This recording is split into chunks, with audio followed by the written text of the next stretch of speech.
আসসালামু আলাইকুম এভরিওয়ান, কেমন আছেন সবাই? আশা করি ভালো আছেন। তো আলহামদুলিল্লাহ আমি ভালো আছি। তো আজকে বুঝতেই পারছেন কাকে নিয়ে আলোচনা করব। সে হচ্ছে আমাদের সবার প্রিয় ইউটিউবার সাইফ ভাই বা বিসমিল্লাহ এগ্রো নামে আমরা সবাই তাকে চিনি। তো মূলত তাকে নিয়ে আজকে আলোচনা করব। আর কি কি আলোচনা থাকছে এই ভিডিওতে অবশ্যই থাম্বনেল দেখেই বুঝতে পারছেন। তো আমি শুরুতেই একটা কথা বলে রাখি, আমার একটা ছেলে আছে।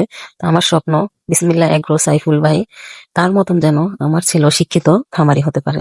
আসলে শিক্ষিত খামারি কেন বললাম সেটা এখনই প্রমাণ হয়ে যায়। আসসালামু আলাইকুম। বিসমিল্লাহির রহমানির রহিম। বিসমি সুবহানাহু ওয়া সাওদানা ওয়া সালাতু ওয়া সালামু আলা যিল মাজদি ওয়াল মাকানা আম্মা বাদ। আপনারা অনেকেই আমার কাছে একটা প্রশ্ন করেন, ইদানিং সবথেকে বেশি এই প্রশ্নটা আপনারা করেন, সেটা হচ্ছে ভাই আপনি বিয়ে করবেন কবে, আপনি বিয়ে করেন না কেন, তারপর হচ্ছে আপনার পরিবারের লোকজনকে দেখতে চাই। তো অবশ্যই সাইফুল ভাইয়ের যে ভয়েসটা এটা আপনারা শুনেছেন যে তিনি কতটা গায়রোদ্দান বা কতটা পর্দাশীল, মানে পর্দা করে তার মা তার ফ্যামিলিকে সেভ করে রাখে। তো যাই হোক, ওনার সম্পর্কে কিছু কথা বলি। উনি অনেকদিন যাবৎ অসুস্থ। তো মূলত ভাইয়ের যে রোগটা হয়েছে আমার কাছে মনে হয় পার্সোনাল ভাবে যে ওনার বদনজরে এমন হয়েছে। কারণ সুস্থ স্বাভাবিক মানুষ হঠাৎ করে এত বড় একটা রোগে আক্রান্ত, উনি কিন্তু লিভারের সমস্যা, ব্রেনের সমস্যা, তারপর হাতে মানে ব্রেন থেকে হাতে সমস্যা চলে আসছে, মানে অনেক সমস্যা। তো এত সমস্যা এমনি এমনি হয় না, বদনজর সত্য এটা বদনজরের কারণেই হয়েছে আমার মনে হয় আর কি। তো সাইফুল ভাই যদি ভিডিওটা দেখে থাকেন অবশ্যই আপনাকে বলবো সবসময় রোকেয়া করবেন, কারণ বদনজর সত্য এটা হয়তো আপনি মাদ্রাসায় পড়েন, আপনি আমার থেকে ভালো বুঝবেন। তো বদনজর যেহেতু সত্য, রোকেয়া করবেন, চিকিৎসা করবেন, আর সবাই দোয়া করবেন উনি যেন সুস্থ থাকে। আর আমাদের সমাজে ওনার থেকে অনেকে অনুপ্রাণিত হয়ে খামার খুলছে বা কৃষিকাজে উদ্বুদ্ধ হয়েছে। আসলে যারা শিক্ষিত তারা যে চাকরি করতে হবে তা কিন্তু না। সাইফুল ভাই একটা জ্বলন্ত উদাহরণ।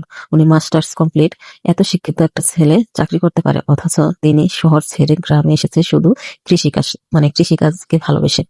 তো আমরা সবাই ওনার থেকে একটাই মানে এই শিক্ষাটা নেই, কোনো কাজই ছোট না। আর ব্যবসায়িক মানে ব্যবসা বা কৃষিকাজ এটা নিজের স্বাধীনতা বা নিজেই একটা উদ্যোগ নেওয়া। তো উনি উদ্যোক্তা, উনি ব্যবসায়িক, উনি খামারে, উনি শিক্ষিত, মানে সবকিছু দিয়ে ওনাকে 100 থেকে আমি 100 দিই। বা ওনার ভিডিও আমি অনেক আগে থেকেই দেখি। তো প্রত্যেকটা কথা ওনার মানে যথার্থ যুক্তিযুক্ত।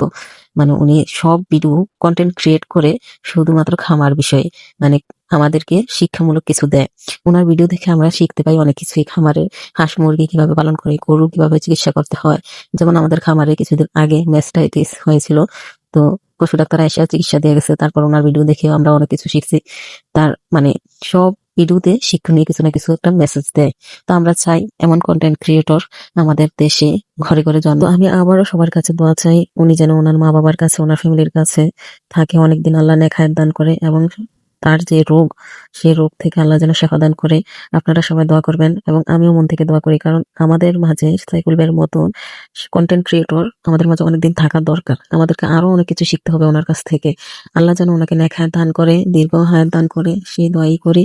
আপনারা সবাই দোয়া করবেন ওনার ফ্যামিলির কাছে যেন উনি থাকে বা আল্লাহ রাখে, আর যে রোগগুলা আল্লাহ দিছে সেগুলা থেকে শেফা দান করে। আজকের পর্যন্ত ভিডিওটি এখানে আমি শেষ করলাম। আল্লাহ হাফেজ। আর আপনারা মূল্যবান কমেন্ট করে কিন্তু জানাবেন, আপনাদের একটা লাইক কমেন্ট আমি অনুপ্রাণিত হই। ইউটিউবে এসেছি আমি কাজ করার জন্যই, সুতরাং আপনারা আমাকে সবাই সাপোর্ট করবেন। আশা করি আপনারা আগামী ভিডিওগুলা আমার দেখবেন। আল্লাহ হাফেজ।